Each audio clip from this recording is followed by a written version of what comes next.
Thank you. Good afternoon.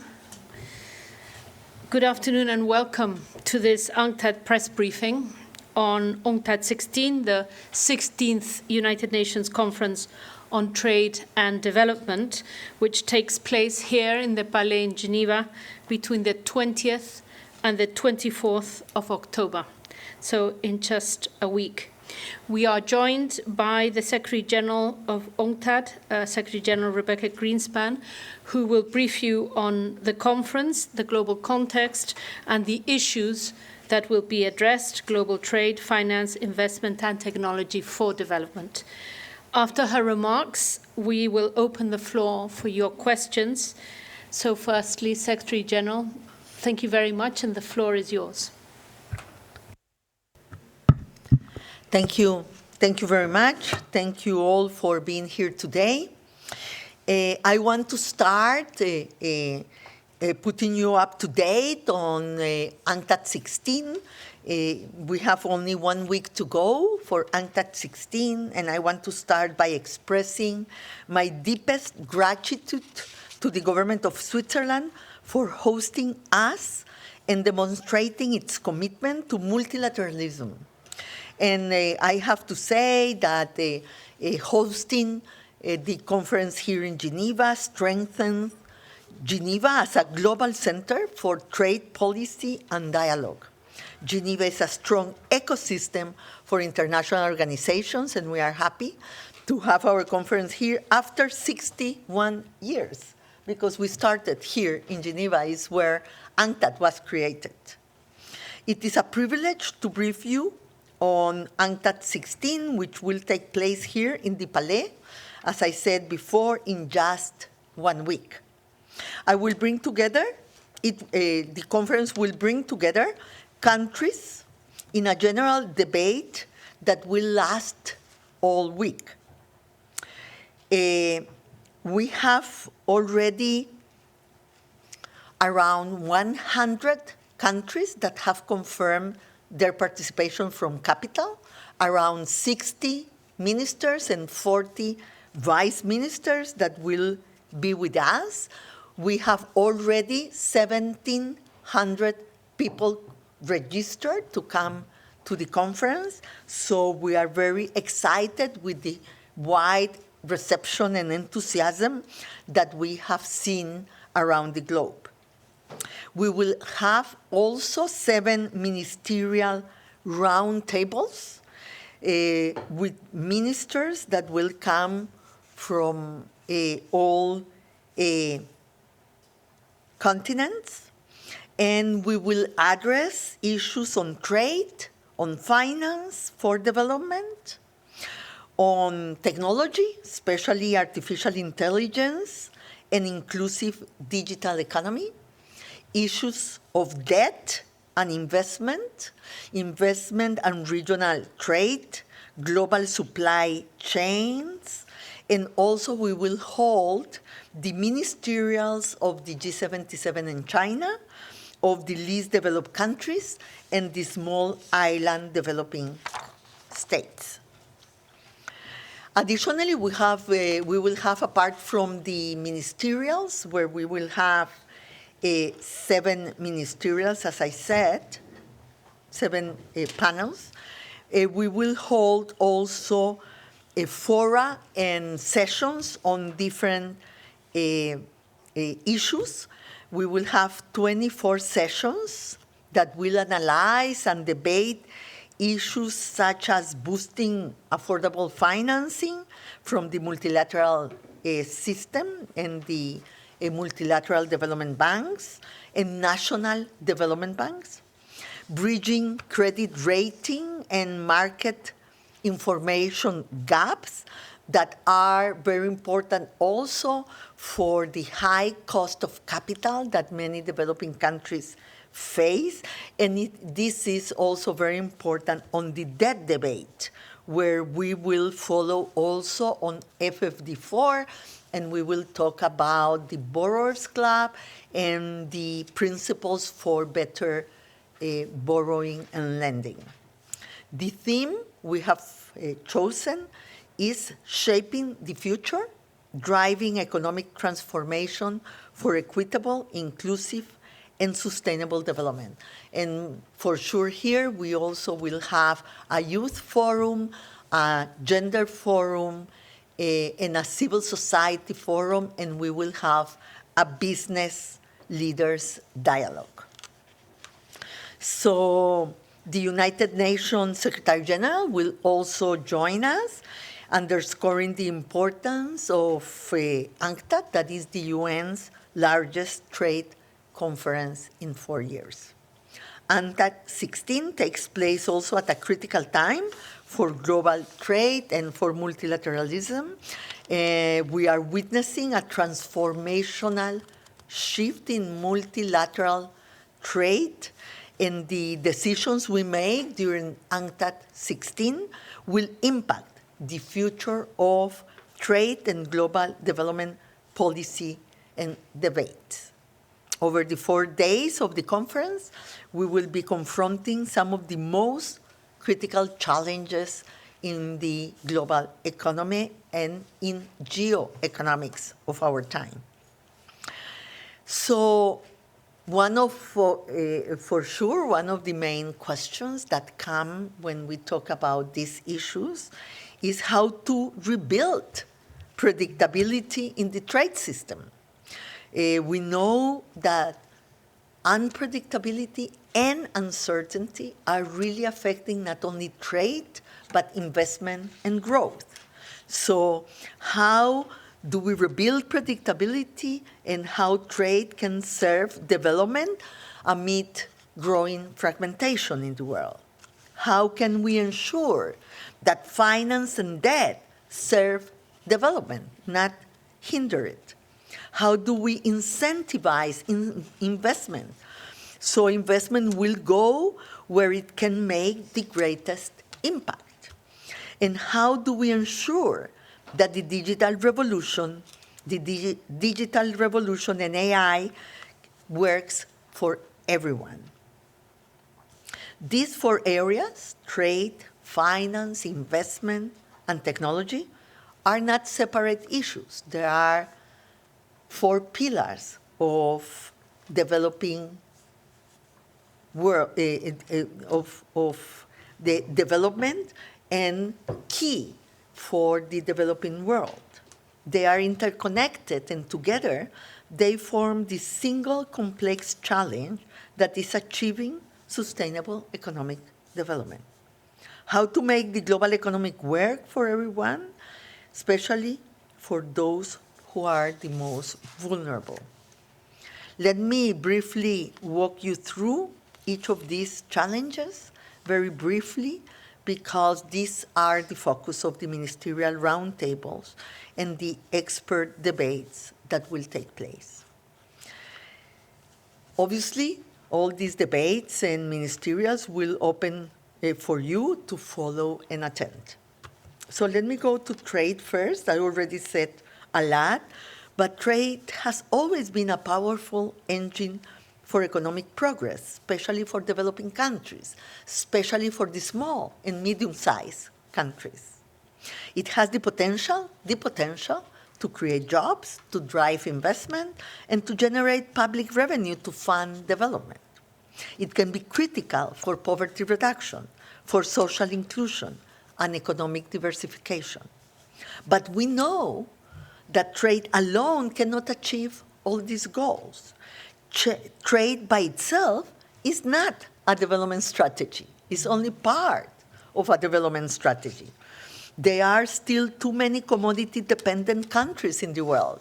95 of the 143 developing economies are still commodity-dependent, and they need a more complex and diversified productive structure. We need to make sure that trade can support the productive transformation of these countries and enable them to move up the development ladder. And this is very important, especially today, because we know that many of the developing countries that are still commodity dependent are countries that have this huge wealth in the new critical minerals.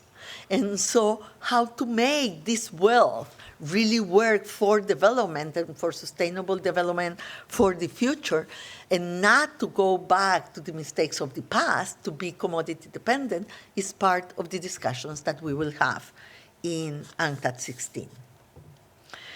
Trade policy shifts and the uncertainty surrounding them are creating new barriers that constrain firms' growth and undermine countries' capacity to design and implement effective economic and sustainable strategies.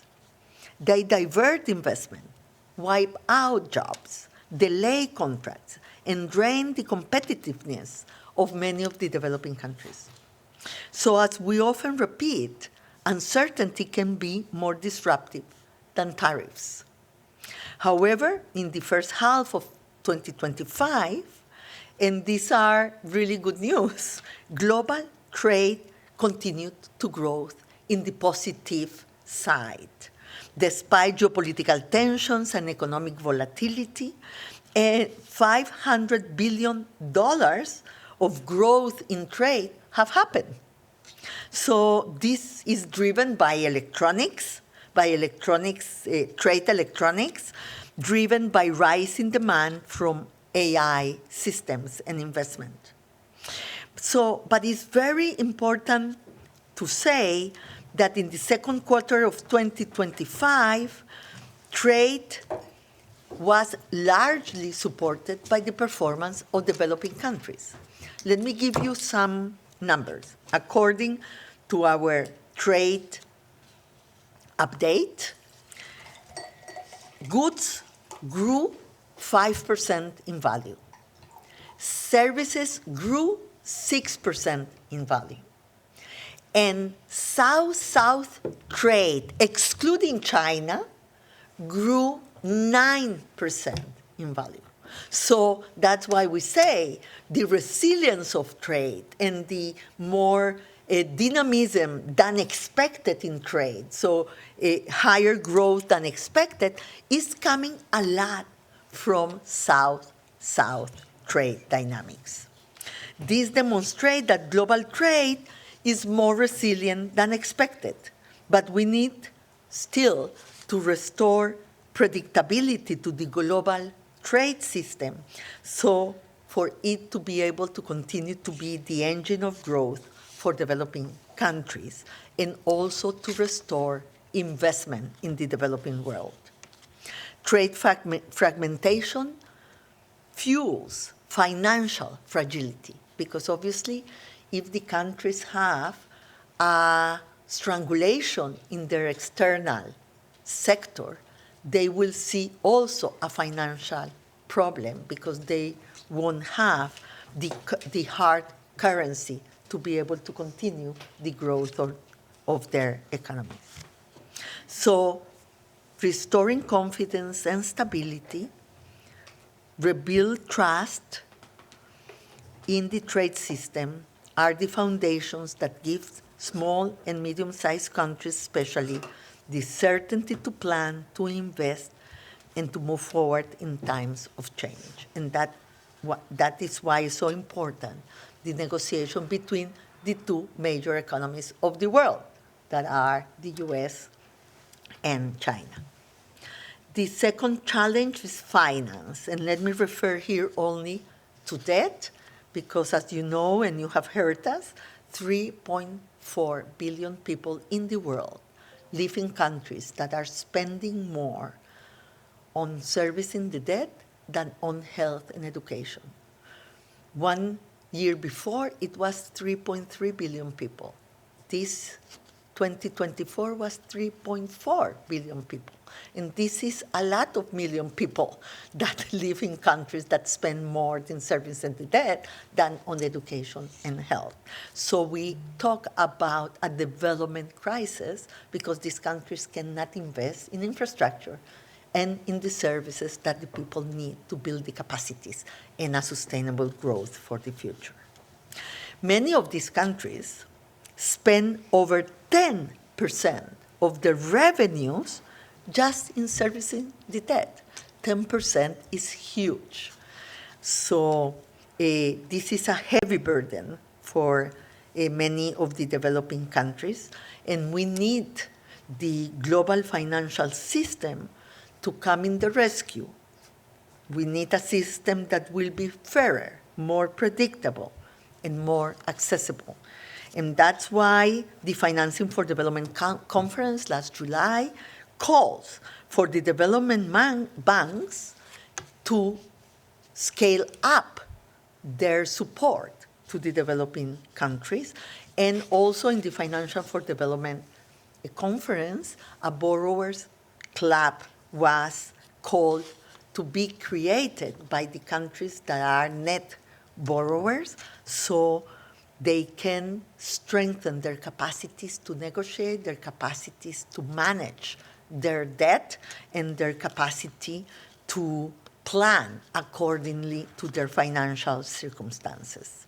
So more affordable, long-term capital is key to invest in health, in education, and infrastructure that are basic pillars for sustainable development. Thirdly, we must address investment. Foreign direct investment into developing countries is going down. And that is a source of worry for us because investment in the new sectors, including the digital sectors, are where the future opportunities lie. But we cannot ignore the fact that the vast majority of global capital flows are going to places with little productive impact. It goes to the same sectors, to the traditional sectors, and to the same countries. So our goal is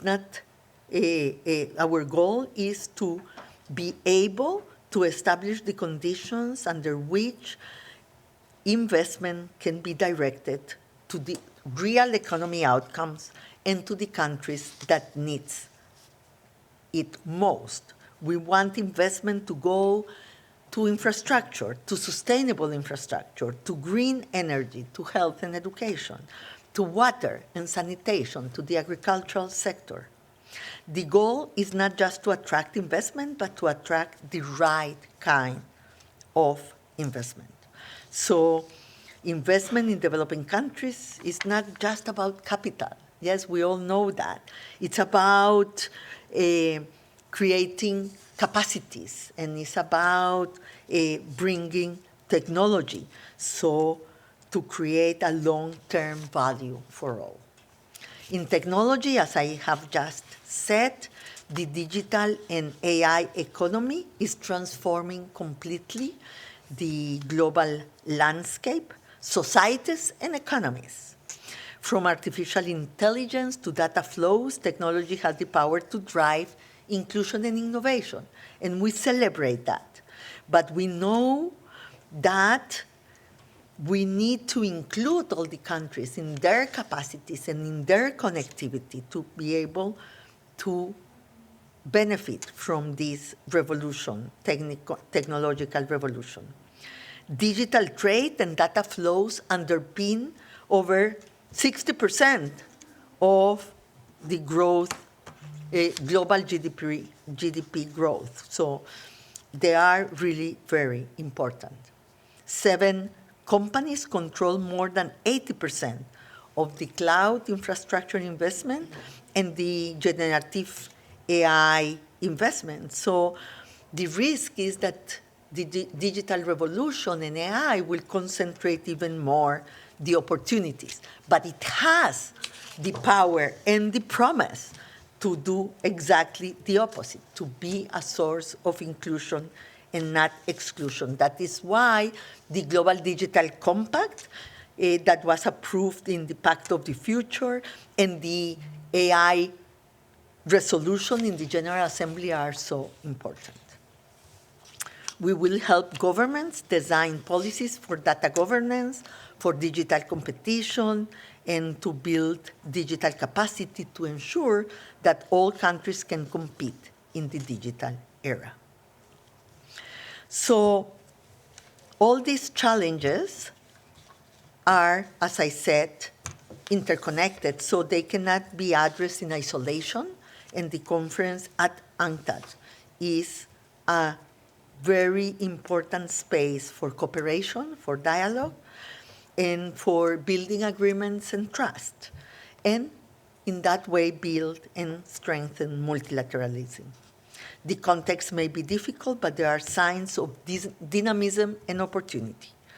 UNCTAD 16 provides us with a unique opportunity to help rebuild trust, show that collaboration can produce real solutions for the world's most challenging problems. As I said at the 80th session of the UN General Assembly, the global economy is being reshaped under pressure, with the poorest countries, least developed countries, landlocked developing countries, and small island developing states bearing the heaviest costs.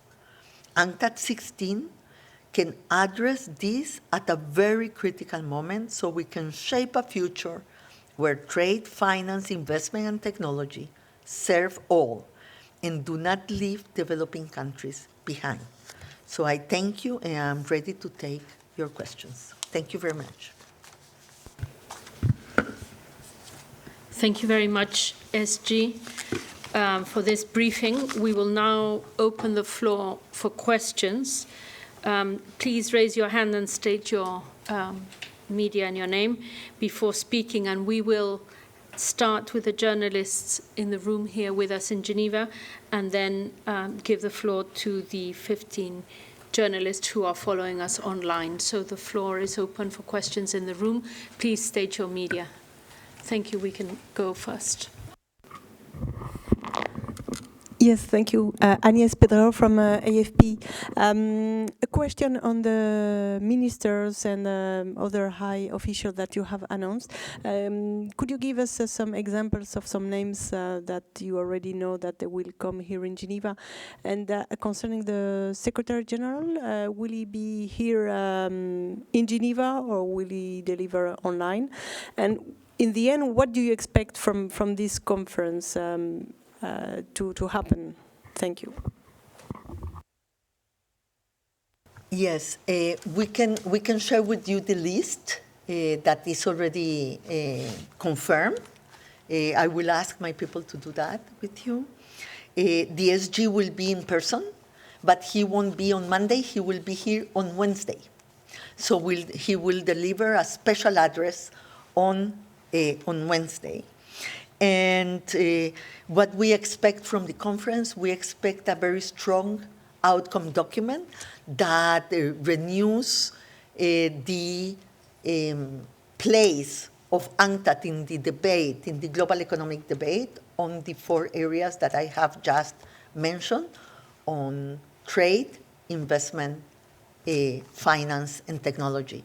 But, looking at the new elements, the new challenges that we face in these interconnected challenges faced by the developing countries.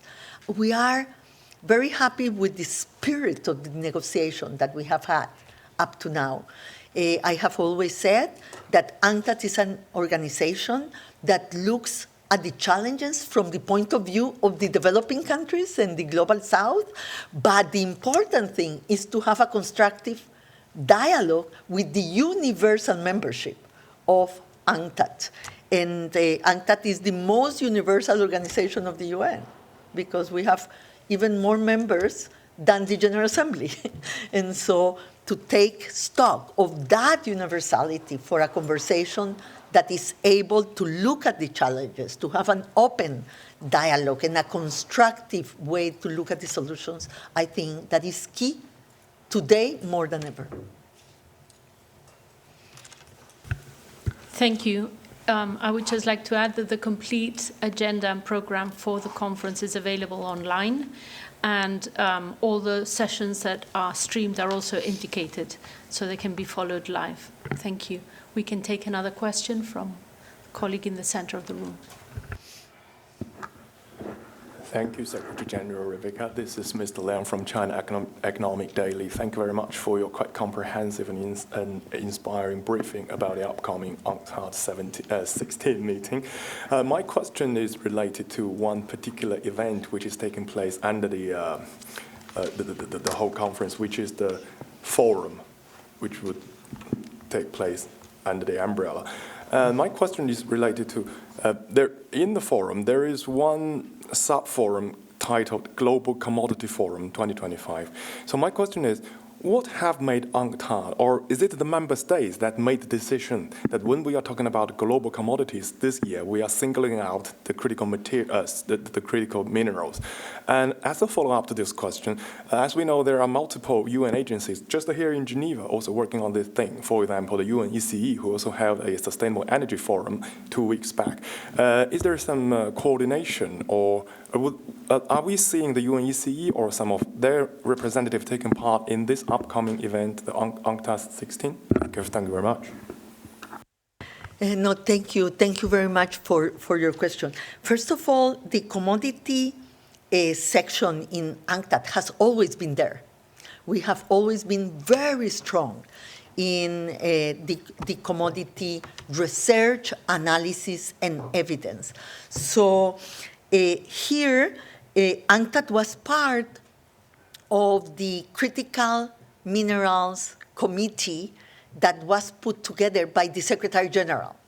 But I think that the forum is more, in general, about commodity, the commodity part. And our emphasis is more about how to make the new commodity boom be an opportunity for the developing world. That is really our perspective, because many of these countries can really use this new commodity boom to be able to diversify their economies, to be more on the sustainable development path. And we would like to have a conversation on what is needed for the countries to really take these opportunities. That is really the emphasis, that from the UNCTAD perspective is productive capacities, is productive diversification, and the opportunity that comes to countries with the new, let's put it that way, the new commodity boom.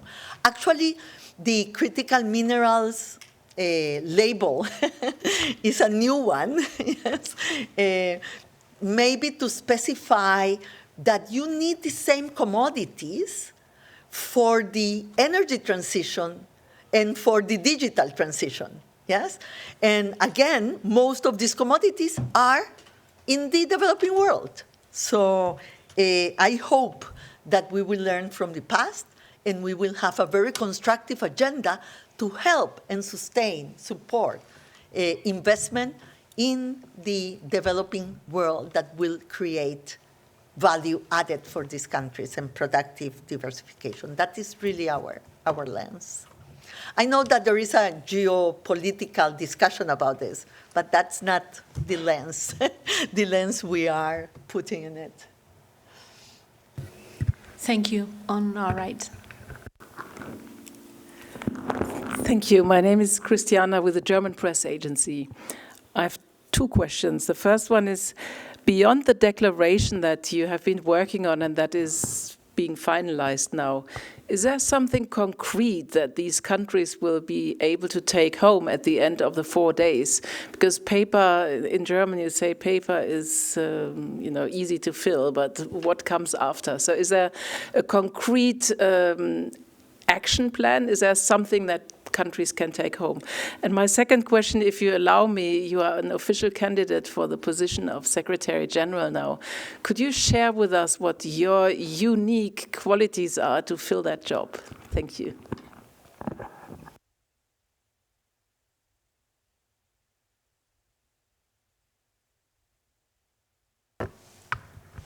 Okay, let me hear. Yes, there are two parts on the outcome document. One is the chapeau part, or the more declaration part, and there is the operational part. And in the operational part, we hope the countries, they are still negotiating, but there will be concrete things for us to follow for the next 4 years. So we expect things that are practical and that will make sense. Let me give you an example, because I think that is important also to see how UNCTAD has also changed during these 4 years, yes? And what are the things that we hope we can continue strengthening for the future. In a way, UNCTAD before was an organization that did analysis before and after, but not during. I don't know if that makes sense. This is the analogy that I use, yes? We did things after the fact, and we did the analysis, what happened and whatever, or before the facts in terms of projections and recommendations for policymaking. But when crises or impacts were happening, we were less agile to provide evidence and facts for policymaking in the moment and for options to open up. For example, we are now producing a trade update every month, because the situation is so fluid that for people to be informed and to have the latest and to understand what is going on, they need much more of us producing on time and in time and on time analysis. So for example, we produced 2 very small analyses on AGOA, to give you an example, where we are the only organization that is being present in the discussions on the extension of AGOA in the US, in Congress and in the press. And we think that that is important, because we know how important it is to many African countries for AGOA to be extended. And in the recommendations of the extension of AGOA, the research of UNCTAD is the research that is being brought in as evidence. So that has been like a new development in what we do. We would like to be strengthened in terms of our capacities for the future. The other, for example, is LDCs.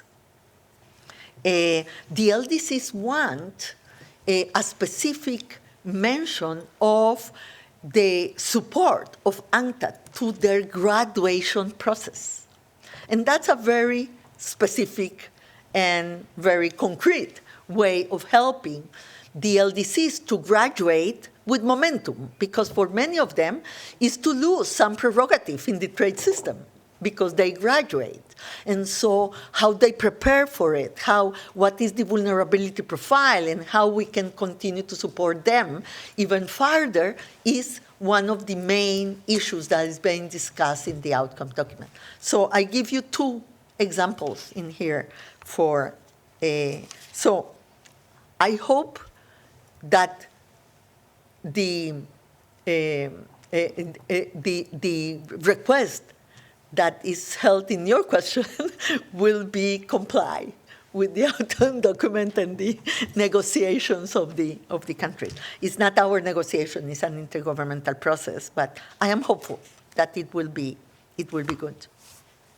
With respect to the announcement of in my country of their intention to present my candidacy when the process starts in the UN. And maybe here it's important to say 2 things. First, formally the process has not started. There has to be a letter from the President of the General Assembly together with the President of the Security Council starting the process and telling us how the process will be carried out, what will be the agenda, and in a way, the timing of the different parts of the process that will need to be that we need to comply with according to the resolution of the General Assembly. And so the expectation is that letter, that common letter, shared letter, will go out between November and December this year. And there we will know when the process will start. As I said to my colleagues in UNCTAD and to all the staff, the campaign has not started. And I intend to be concentrated in UNCTAD issues during this period. And when the campaign will start, and we will know when that will be, so I will ask for a temporal permit to dedicate myself to the campaign, and I will leave during that. I will ask for that permit during that time, during the time of the campaign. Well, with respect to my unique qualities, as I said, I don't want to enter into this, or because I don't want to campaign right now, and I want this to be about UNCTAD, but we can talk about it one-to-one afterwards. I don't want to divert this press conference from UNCTAD issues, but I will answer to you after this. Okay. Thank you, SG. We have questions online. I think colleague from Geneva Solution had her hand up, and we can give the floor. Hi, thank you. Thank you, Secretary General, for the briefing. My question is regarding the context of UN80 and the revised 2026 budget. As you may know, the proposal on the table for UNCTAD is a 16% reduction. This means a new landscape for next year with less resources. We also have the UN80 that will presumably be looking at mandates that overlap, for example. And as you mentioned, this outcome document where countries will kind of give their vision for the next 4 years for UNCTAD. With all those kind of different elements, how do you see UNCTAD's role evolving? And given kind of the very complicated landscape that you paint in terms of the economic situation at a global scale, are you concerned about this very difficult financial situation for the organization kind of making it hard to respond to that? And then just another quick question, if you could tell us a little bit more about, you mentioned some examples about the outcome document, some of the concrete initiatives that you hope to see come out of it, but could you give us a little bit more about maybe some of the more challenging issues that are being discussed and negotiated? Thank you very much.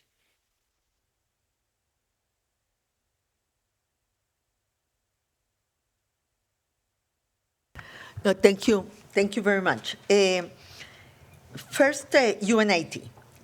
Yes, we are reducing 20% of our staff, of our post, not our staff, our post, and 16% in financial resources. That is the relation. We are doing this without eliminating, in a forceful way, any zero incumbent posts.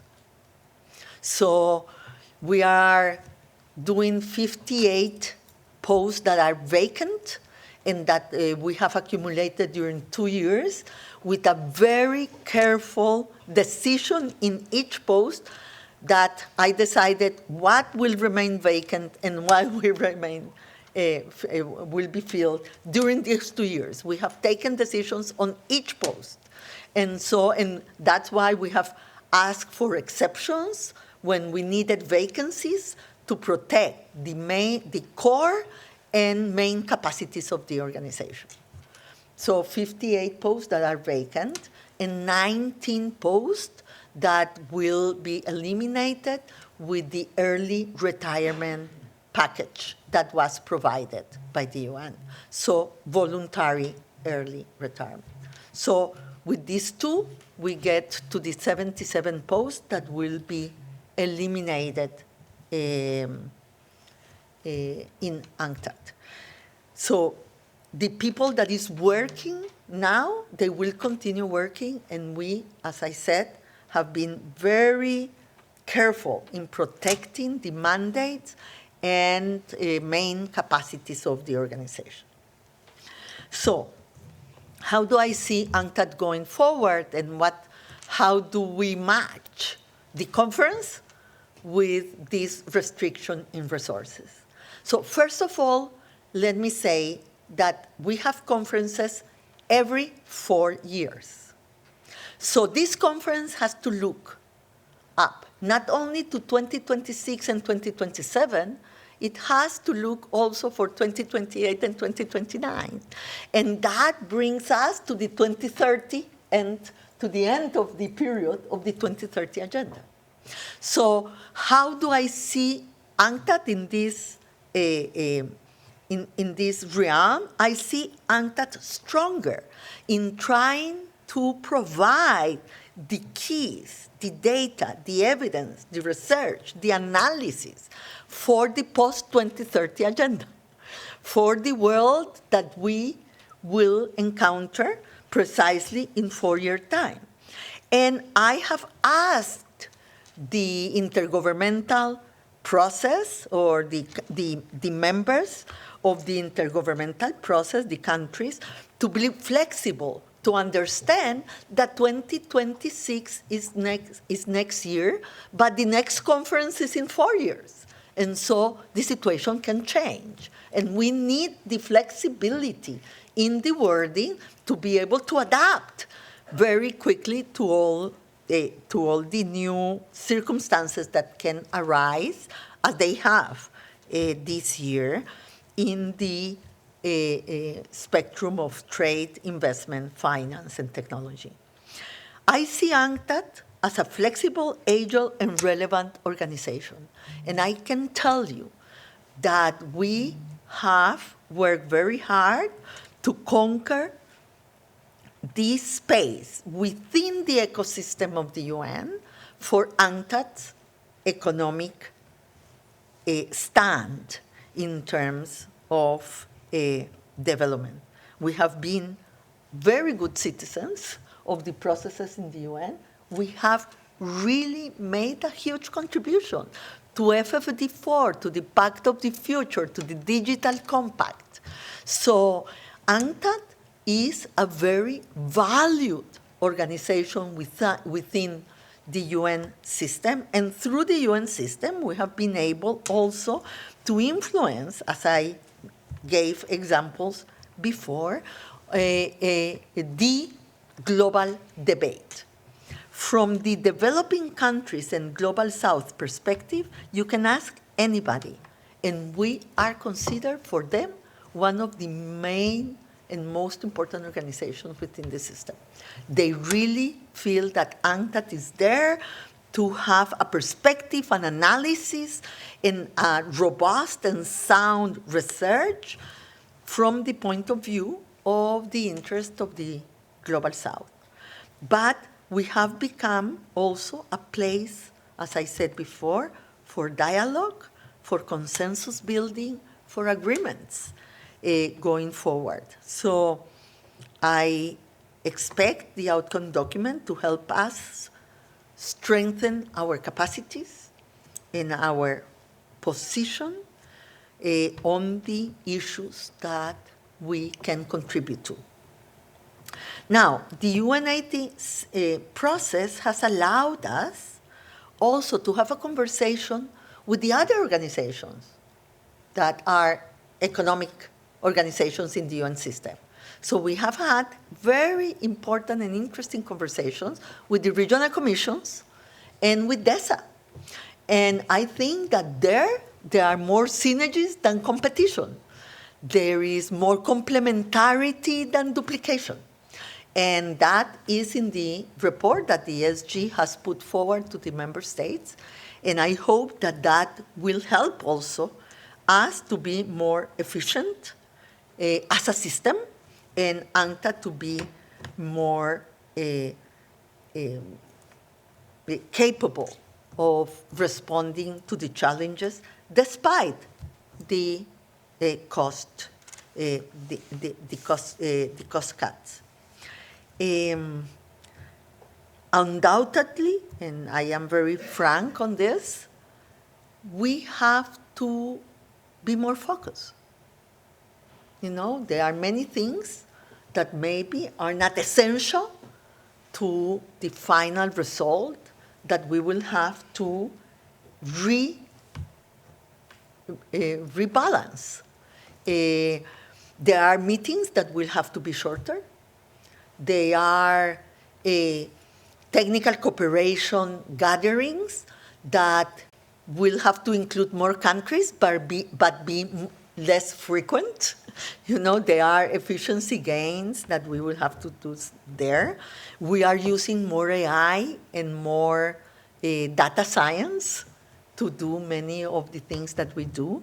So those things of refocusing, being more efficient, are part of the agenda and the reform that we have to continue carrying on for the next years. But I am convinced that what we have done and the way we have done it, we will be even stronger going forward.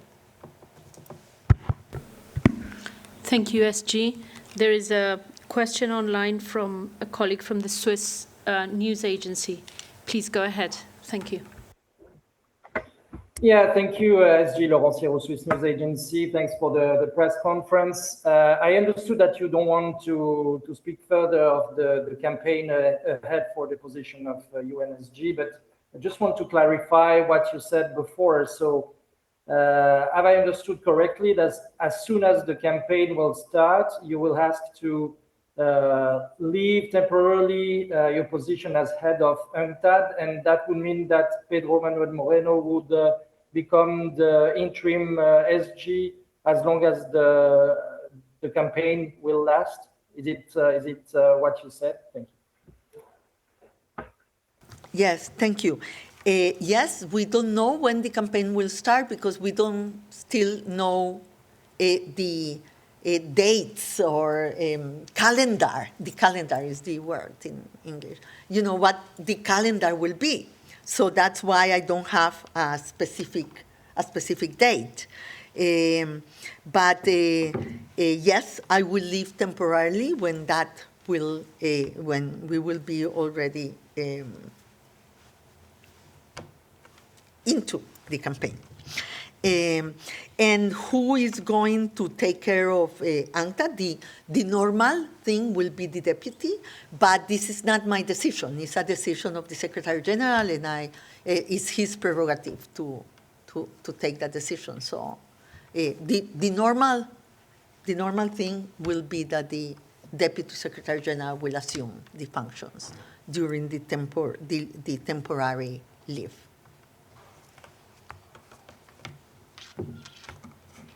I think there are two further questions from the room. We can take first on the right and then please state your media. Hello, Ms. SG. I'm Sun with Guangming Daily. I have two questions. You just told us you and UNCTAD have to be more focused on some questions. So what issue do you like to address through the conference or meeting? And or through dialogue, on which topics do you hope to foster cooperation and reduce misunderstandings? In your opinion, what is the most critical challenges nowadays that you want the ministers to discuss during the meeting? The second question is that you mentioned the growth of the global economy and trade. Does this imply a reduction in uncertainty, or that the global economy is back on track? Thank you.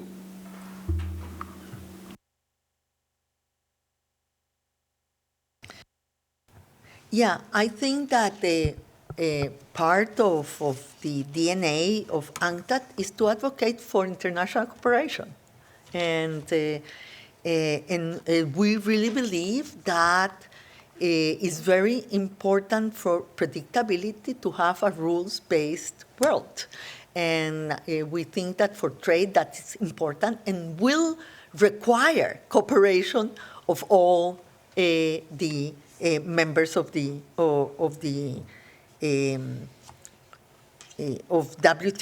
in the case of WTO, but also of UNCTAD.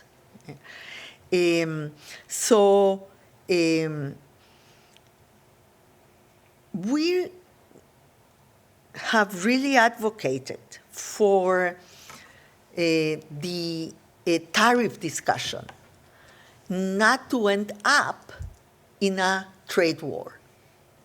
The trade war will be the worst of the outcomes.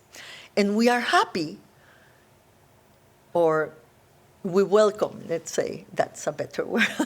Happy is but we welcome that instead of a trade war, there are negotiations, especially between China and the US, because these are the main economies of the world. Whatever they will decide and negotiate will affect all of us. And so it's very important that this will be carried out in whatever the final result will be, that it will be carried out in a negotiated way. That's much better for all the world. So we have said that we are still not in a trade war because negotiations are taking place. And we welcome that, the negotiations will continue. That will make the world more stable and more predictable if we will carry out ourselves in that way. And so with the ministers, we have to discuss the challenges that the new geoeconomy of the world is presenting. We are in a multipolar world, especially in the economic field. And multipolarity brings the promise of more inclusion, more decentralization, more countries coming up the ladder.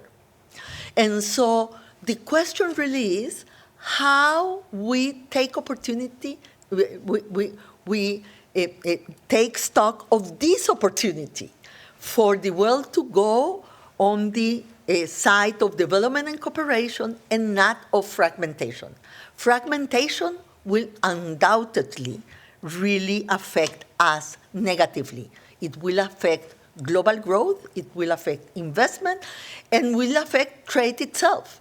Because, it's very difficult for the small countries and the vulnerable countries to manage a spaghetti ball, of different rules and different norms. And, they don't have the capacity to navigate the complexity that can come from a fragmented world. And, the WTO and the IMF and the World Bank, they have made projections of how much of global growth we will lose if we go towards fragmentation and not towards cooperation.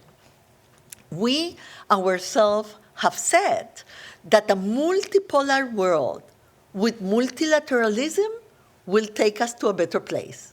A multipolar world with fragmentation will take us in the other direction. And I think that is a fundamental thing that we have to discuss at the ministerial level.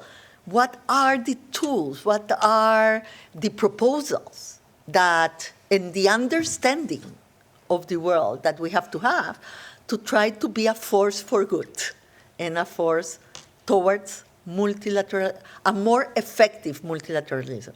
Because let me say also that many countries have brought in the past the reforms that are needed in WTO. And there is a reform agenda in WTO. So we are not saying the status quo is fit for purpose. I have this phrase that I have repeated a lot. Being a multilateralist today means to be a reformist. We need to reform the system to really bring it to the 21st century. But we need reform, not destruction. We need strong institutions, fit for purpose. But no institutionality, no rules, no framework is chaos and won't bring the world to a more peaceful and stable situation. That is and I think that that's the point of the conference in what relates to trade, to finance, to technology, and to investment. With respect to the global economy, I am not so pessimistic because the global economy has proven to be more resilient than many of the catastrophic projections that we had before. Now, this is not to say that we won't suffer in global growth. I think that the dynamic growth that we saw before 2018 has not come back. Since, sorry, not 18, 2008 has not come back. After the financial crisis, we never saw growth recover at the same rate that we had before. And we have to acknowledge that a more dynamic growth will be very welcome for the developing world. But it is also true, and that's maybe my point, it is also true that we are still in the positive side on trade and growth. We don't have negative growth or negative trade. And it is also true that we are growing. The global growth is not as dynamic, but the global economy is bigger. So we are starting from a much bigger platform for growth. And so even if growth is less, the adding value of that percentage of growth is much larger than it was before. And sometimes we forget that. You know, it's not the same, and let me give the example of China, yes? It's not the same for China at the beginning of the process to grow at that 8-10% than today to grow at 5%, but from a much bigger economy. So the 5% in terms of the adding, how much value it adds to the economy is much larger. And we forget that when we talk about percentages, yes? That we are in an economy that is much larger than before. And so part of the dynamic and the technology dynamic that we are seeing comes from that. So my worry is not about the aggregate. My worry is about the asymmetry that affects vulnerable countries much more than the countries that have the resilience, the size, and the capacities to take advantage of the opportunities that this new economy have. Thank you. We had a question from the floor in the room. Please go ahead. Boris Engelson, a local freelancer. It might well be that you already addressed my query in the last part of your talk, but I still have to absorb it, so I will still go on. I understand that UNCTAD is very keen on analyzing and assessing before, after, and during.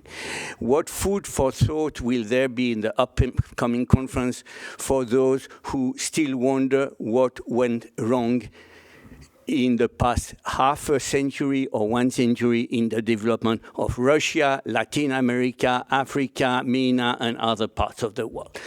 And my second question, you refer to inequality. Some people say that there are time bombs in the world economy and not necessarily where we expect them. For instance, that Indonesia might explode one of these days. It's not the only one. What does UNCTAD do to identify the time bombs and possibly diffuse them? Thank you. Very good questions. Let me say, what went wrong? Well, the asymmetries grew. Inequalities within the countries grew. And that's part of what I said before. Trade is not a development strategy. It's only an element of a development strategy. If you don't have a development strategy, when you bring liberalization in your economy, where you will have winners and losers, if you don't have a development strategy for the transformation of the sectors that will not longer be competitive, you are set yourself for more inequality and probably lower growth than a comprehensive and well-developed strategy will bring. And that's part of the problem with the consensus around the 80s of last century, that it was reductionist. You know, you liberalize, you privatize, you know, you let the markets adjust, and automatically you will have a better outcome. And the problem is, and that's the voice of UNCTAD, it has been the voice of UNCTAD since the 60s, yes? We have said the invisible hand is not able to provide a coherent development strategy. Since decolonization, most countries first went through a 30-year phase of protectionism. And the failure of Soviet Union is not clearly the failure of liberal policies, etc. So, and the promises of so many utopian regimes. So I'm not sure that all the ills come from liberalism. I come from a small country. We cannot survive without trade and investment. And that's what we did, yes? I am not saying close your economy. Precisely, I said developing countries need trade and investment. But you have to know what is the right way to do it. Because if you do it thinking that everything will adjust automatically, then there are parts of your population that will lose, and that will come to haunt you. And that is happening. You know, when you have to take care of a more integral way of looking at the economy. And you have to look at society, you have to see what society is going through to be able to adjust, you know, and that's the place and the right way to assume the challenges. You have to follow up. You have to understand how to help better on the adjustments. Let me just finish very quickly saying something that I think that is important to bring back to the development discourse. When changes accelerate, not everything changes at the same pace. And new imbalances come up in society. And there are sectors that find more difficult to adjust to very rapid change. And you have to manage those imbalances, these new disequilibriums that came up. Is part of the normal way in which change affects, in a differentiated way, different countries and different parts of society.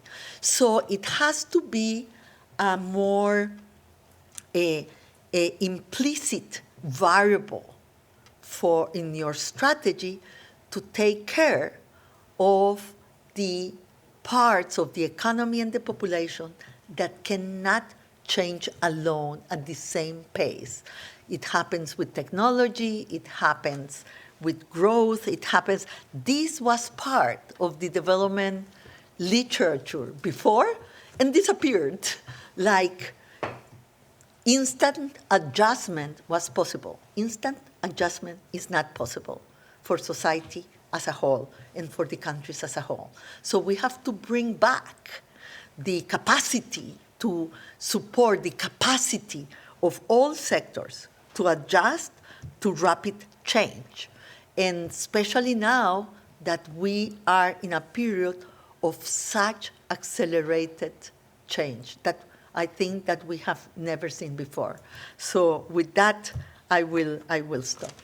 Thank you. Thank you, SG. We now have time for one final question online, John Zaragostas, and then we will have to close. Thank you very much. John, please go ahead. Yes, good afternoon, Secretary General. I was wondering if you have given the UNCTAD special unit on analyzing the economy of the OPT, if you have new estimates on the amounts that it will cost to reconstruct both the West Bank and Gaza, and the amount of foreign direct investment, and what will be the priority areas, and if there will be a special session during the 16th session on this issue. Thank you. No, thank you. Thank you very much. Very good question. In November, we will present our new report, and we will have all the estimates there. Not estimates of reconstruction, because this is something that we don't do. Is UNDP, UNDP and the World Bank both do numbers for reconstruction. What we have done in our first report on Gaza is to estimate how much will it take for the economy, not for the reconstructions of the building, but for the economy to be back in the pre-war scenario. And that's the numbers that we gave, and we will again give numbers about how do we see the economy of the West Bank and Gaza. In November, we will have our report to our board, and we are in that process, finalizing, and so we can give you much more details at that moment. There is no special session on this in the conference, but there is a special session on this on the board. That is where we are going to present our report. The numbers continue to be very challenging. Thank you very much, Secretary General. With that, we will close the press conference. I would just like to thank journalists who have joined us online and in the room. Remind you that all information on UNCTAD 16 is available online. The program is being updated daily, and register for the conference. Almost all sessions will be open for you to follow, and many interesting people to interview, of course. So please register for the conference, follow us online, and the website will be updated for all of you almost daily. Thank you very much, Secretary General. Thank you all.